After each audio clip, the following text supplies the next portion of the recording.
Hi, this is the Daily Overpass. My name is Eric and I make apps. Now today I want to talk about getting feedback for your apps.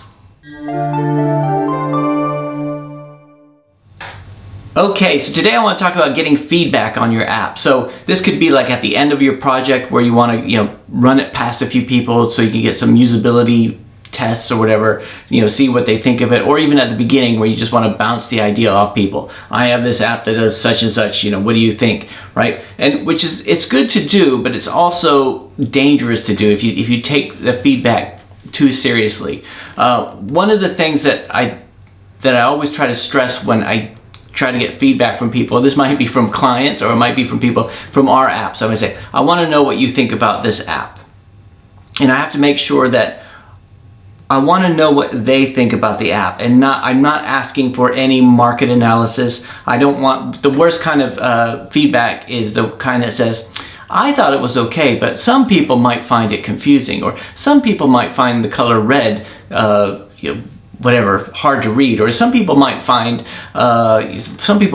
offensive, or some people might find it whatever, because you're not when you go for feedback, you're not asking what some people would want, right? I happen to think that nothing good was ever designed by a committee, right? It's which is kind of a cliche. I mean, everybody says that nothing good was designed by a committee, but when you work in a corporate environment, you get used to this a lot, where there's a new project or a new app or whatever, and there's this big kickoff meeting where everybody comes in, like 10, 20 people in a meeting, all these senior heads of different departments, and everybody wants to just add value by just saying whatever. So they'll say like, well, I think some people might find it useful if it did this, and some people might find it be, and some people might whatever, right? And it's difficult when you have a committee of people and they're all trying to guess what other people outside the committee are doing. So you have this like super committee, right? So, and I don't know if I probably told you about this before, but when I first had the idea for EarSpy,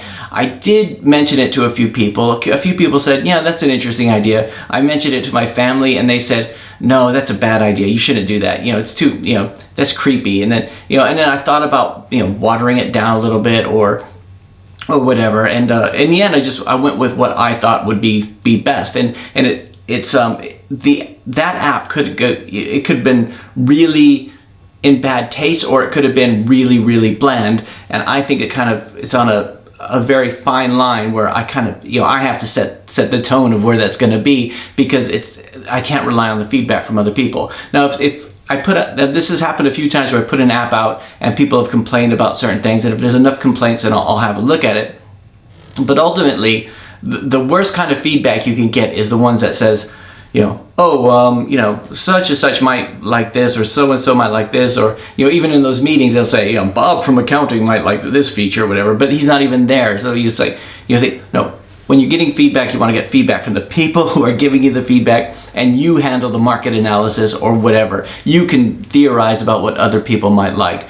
And which is always important. And another thing, when I talk about you put an app out there that you think that you would like, or that you think other people would like, be very careful about not being that person who says, people seem to like social media, right? I don't understand why they like social media, but I'm going to give them a social media tool because that's hot right now. Or, people seem to like these endless runner games. I don't play them myself, but they seem to be really popular, so I'm going to do that.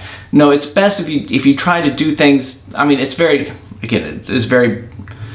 saccharine to say this, but to do something that you would like. Every writer says, you don't write for other people, you write for yourself.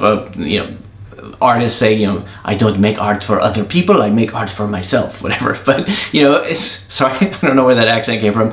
But and that's what I think with the apps. I mean, one of the things about being an indie app developer or being small and agile is you get to do things that the big corporate companies can't do. Even the small corporate companies that are investing money, they're investing so much money into an application that they want to play it safe. They don't want to offend anyone. They don't want to do anything that might be risky. They will put things in analysis for months and months and months, and then and hire consultants or whatever.